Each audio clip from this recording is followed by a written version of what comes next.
What's going on, everyone? Happy Monday. Welcome back to the market. So markets today essentially are a little flat. Okay.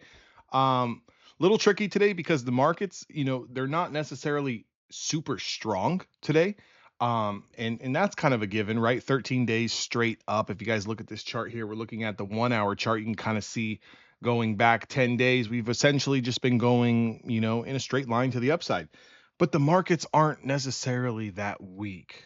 Okay, so we're kind of consolidating here. If you kind of look at this little pullback off the highs from 26,884 down into holding this daily 5-period moving average, and we're kind of pushing back up. So a little bit of a flag pattern kind of playing out here. Obviously, we're going to be looking at today's highs tomorrow to see if we can confirm.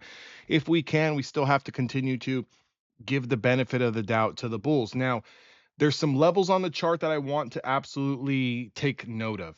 If we get below the 5-day moving average, that price is 26,478, 480. If we get below that, we're looking at that breakout potential. That was the 100% retracement from the overall down move. Okay, so we retraced the entire move, busted through all-time highs, and then kind of, are just nestling right here where we're at. So that price 26,353. So again, just to kind of give you guys a quick little trade, anything below 479 down into 350. So you got about 100 to 150 point move there. That would be support. Now, here's where things can get a little sketchy. If we close below on a daily candle below that 5 SMA and we lose 26,350s, we could be looking at a much bigger pullback. Now, does it mean that you want to sell all your stock, sell all your holdings? If you're a futures trader, just absolutely max size going short? No. But we could be looking at a little bit of a deeper pullback. That next pullback would be right here in this area at around 25,800 and 25,627. So those areas would be good spots for potential dip buys for the bulls.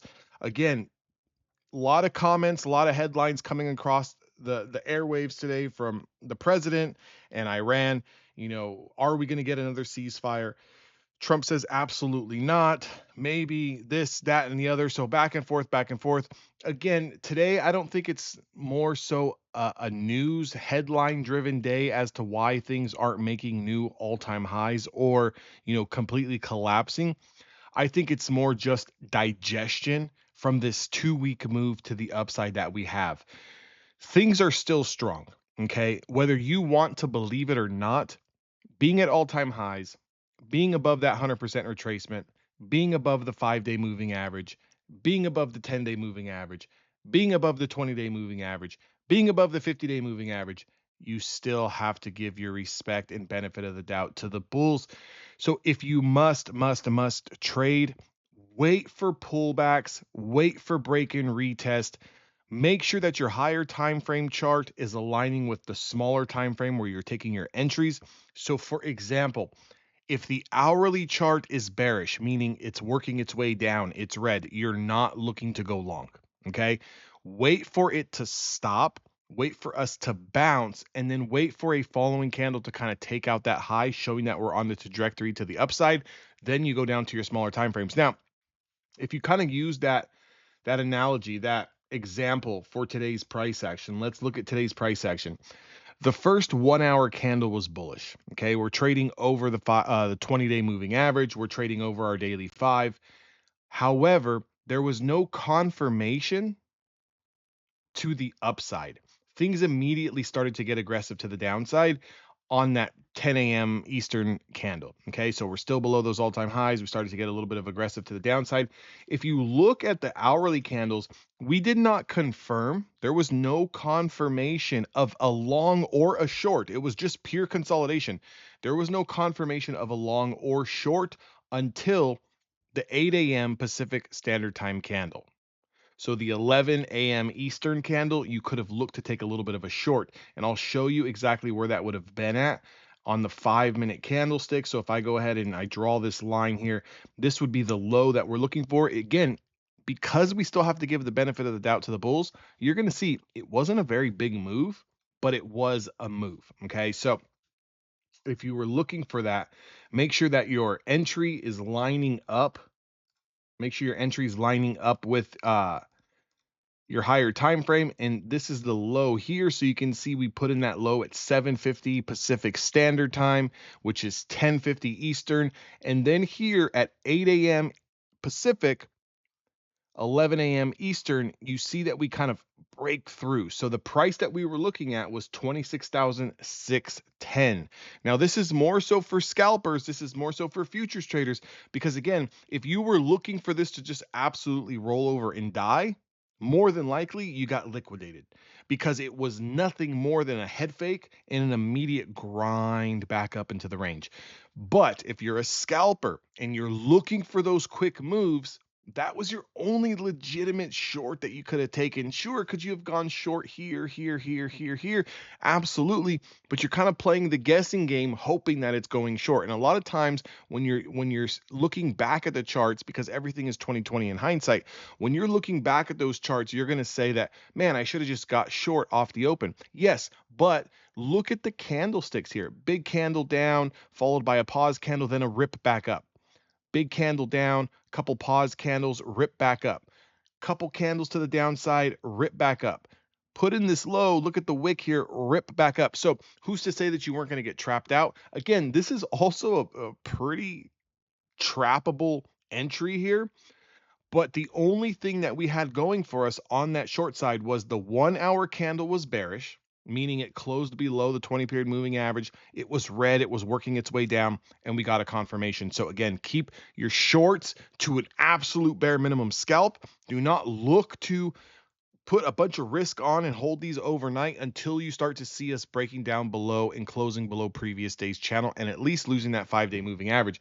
But getting back to this short setup, 26,610, once we confirm and we break through, 8 a.m. Eastern or 8 a.m. Pacific, 11 a.m. Eastern was the entry price here. We dropped down to a price of 595, which is just about 5 points. So there's not a lot there. And then the next 5-minute candle opens up and you get that nice flush down into 568. So from a price of around 610 to 68, you're talking about over 25, over 30 points in a matter of 10 minutes. So for most of you guys who are scalpers, fantastic move. Now, how could you have caught that move to the upside? Well, you could tell yourself this. Look at the candlestick that was put in here. A little bit of an indecision candle, a little bit of that cross pattern candle here. You've got those lows. Obviously, if we're going to be a little bit more bearish, you're going to want to see continuation down. However, we close back inside the range. And once we close back inside the range, you could easily use this low of day as a stop, as your max pain. Do we know that it's going to grind up? No, we don't. Would you have taken a loss? Yeah. Would the loss been pretty nasty? Yeah, about 50 points, right? And not too many of us want to give up 50 points. How much size can you realistically trade on 50 points? Maybe 2 or 3 micros, 4 micros max, right? But right now, with the market being traded up 13 days in a row without any significant pullback, is not the time where you just want to start going long and you want to start just holding everything. But you don't just want to start shorting every single down move, okay?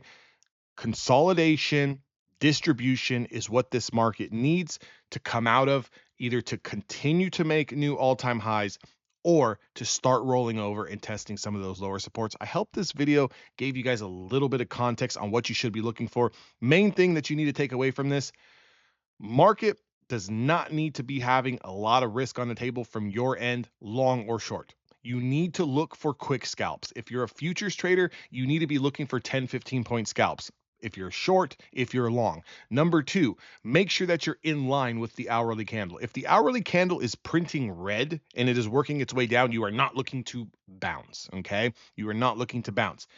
If you put in a red candle, however, there's no confirmation to the downside on a 1 hour candlestick and you start to bounce, now that 1 hour candle is now green, you can use those prior lows as your max pain, and now you can start to look for the upside. Same thing for if we close on a 1 hour candle green, we pull back and then we take out that previous candle's high. Now you can go long as well. Just be careful, be cautious, guys. That's all I'm saying. If you guys need evaluation accounts, Apex is 90% off right now. That link is down in the description box below.